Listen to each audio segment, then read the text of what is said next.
በኢትዮጵያ ኦርቶዶክስ ተዋሕዶ ቤተክርስቲያን በድምቀት ከሚከበሩ አበይት በዓላት መካከል የኢየሱስ ክርስቶስ ልደት የገና በዓል አንዱ ነው። ዓለም አቀፋዊ ይዘት ያለው ይህ በዓል በ12ኛው መቶ ክፍለ ዘመን ከነበሩት ንግስናን ከክህነት አጣምረው እንደያዙ ታሪክ ከሚያወሳቸው አራቱ ቅዱሳን መካከል አንዱ በሆነው በቅዱስ ላሊበላ ስም በተሰየመችው ቅዱስ ላሊበላ ከተማ ያለው አከባበር ደግሞ የተለየ ነው። በገና በዓል ሰሞን የቅዱስ ላሊበላ ከተማ ከሀገር ውስጥም ሆነ ከውጭ በሚመጡ አማኞችና ጎብኚዎች ትደምቃለች። አንደኛ ጌታችን መድኃኒታችን ኢየሱስ ክርስቶስ በቤተልሔም የተወለደውን ልደት በዛች በኢየሩሳሌም በቤተልሔም አምሳል በተሰራች በላሊበላ ተገኝቶ ማክበር ዋናው ሆኖ ተጨማሪ የንጉሱን ቅዱስ ላሊበላ ልደትም አብረው ያከብራሉ። ይሁም ፍስሐ ኮነ በእንተ ልደቱ ለክርስቶስ ዛሬ የክርስቶስ ልደት ሆነዋልና ልዩ ምስጋና ማቅረብ ይገባል እያሉ ልዩ ምስጋና በቅዱስ ላሊበላ ማህሌት ሲቆሙ ያው ያቀርባሉ ማለት ነው፣ ያመሰግናሉ ማለት ነው። በዚህ ዕለት በቤተ ማርያም ቤተክርስቲያን ካህናቱ ከላይ ከኮረብታውና ከታች ከቤተክርስቲያኑ ዙሪያ ሆነው በመላእክትና በእረኞች ምሳሌ የሚያመሰግኑት ቤዛ ኩሉ ዓለም ዮም ተወልደ በሚለው ዝማሬ ነው። ምድራውያን ወገኖች ስጦታ ማቅረብ ሰማያውያን መላእክት አምላካቸው ተወልዷልና አምላካቸው በስጋ ተገልጧልና ይሄን ምስጋና ማቅረብ የተፈጠረውን ሰላም የተገኘውን እርቅ እጹብ ድንቅ ብሎ መቀበል እነዚህ ሁሉ የበዓሉ ትሩፋቶች ወይም ደግሞ ከጌታችን አምላካችን ኢየሱስ ክርስቶስ ሰው መሆን የተገኙ ጸጋዎች ከመሆናቸው አንፃር እነዚህን ማሰብ ትልቅ ዋጋ ስላለው አሁንም በቤተ ማርያም ወይም ማሜ ጋራ በሚባለው ስፍራ ላይ ገሚሱ ሊቃውንት ከላይ ይሆናሉ፣ ገሚሱ ከታች ይሆናሉ።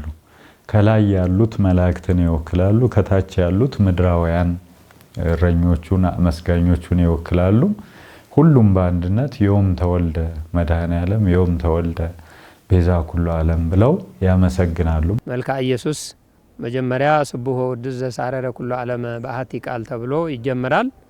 አቡነ ዘበሰማያት ተደግሞ ውዳሴ ማርያም ተደግሞ ስምዓኒ እግዚኦ ጸሎቴ አቤቱ ጌታዬ ጸሎቴን ስማኝ ተብሎ ማህሌት የሚጀመርበት ነው። ይሄ ነብዩ እግዚአብሔር ዳዊት የተናገረው ነው። ያንን መነሻ አድርገን ልበ አምላክ ዳዊት የተናገረው ቃል ማህሌት ይጀመራል ማለት ነው።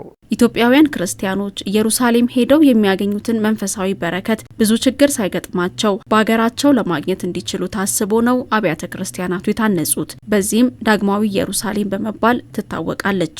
ወደ ኢየሩሳሌም ክርስቶስ ተወለደ ተብሎ አዋጅ ከተነገረና ዝና ከተሰማ ጀምሮ ወደዛ ሀገር የእጅ መንሻ ይዘው የክርስቶስ ልደት ምስጋና ያቀረቡበት እጅ መንሻ ያቀረቡበት የክርስቶስ መወለድ አይተው የመጡበት በረከተ ልደቱ ተካፍለው የመጡበት ስለሆነ በዚያ በኢየሩሳሌም የተወለደውን ልደት ዳግማዊት ኢየሩሳሌም በቅዱስ ላሊበላ ይከበራል። ዳግማዊት ኢየሩሳሌም ተብሎ መጠራት አለና ሰላም ባልነበረ ጊዜ እንደ ልብ ተጓጉዘው ማክበር በማይችሉ ጊዜ እዚሁ ሀገራቸው የጌታችን ልደት ማክበር የሚችሉበትን እድል ያመቻቻላቸው ቅዱስ ላሊበላ ነው። አንደኛ በራእይ አይቶ፣ ሁለተኛ እርሱ ራሱ በአካልም በመነጠቅም ኢየሩሳሌም ደርሶ ተመልክቶ ልክ በዛች አምሳል ነው አሁን ውቅር አብያተ ክርስቲያናት የምንላቸው ከስም አጠራራቸው ጀምሮ ቤተ ማርያም፣ ቤተ ጎልጎታ፣ ዮርዳኖስ እንደዚህ የሚባሉት ሁሉ